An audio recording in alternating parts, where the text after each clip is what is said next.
Uimitorul, Nasa este numele meu și ce faci, Flavia? Ți-ai pus mustăcioasă, mustăcioară? Urâtă mai ești. De fel ești urâtă. Ca de obicei. Hei, Flavia, tu încerci să mă copiezi? Că în unele clipuri eu cam fac stilul ăsta. Asta este stilul meu, știi? Că-s bărbat chipeș. Asta vine de la chipeș. Semnul ăsta semnifică că-s chipeș.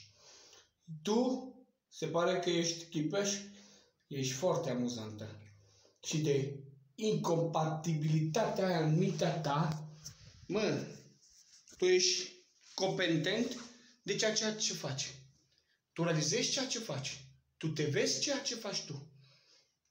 Păi cine crezi că tu impresionezi cu videourile tale? Și ce postări mai scoți și tu cu niște pe voci, cu niște retardați?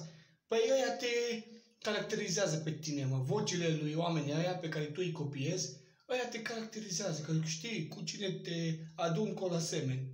Proastă ce ești. Ești așa de proastă.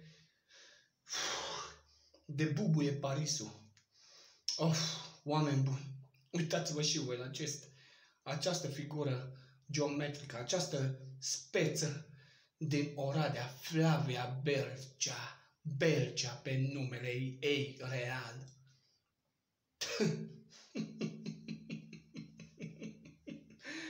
Chiar m-a amuzat.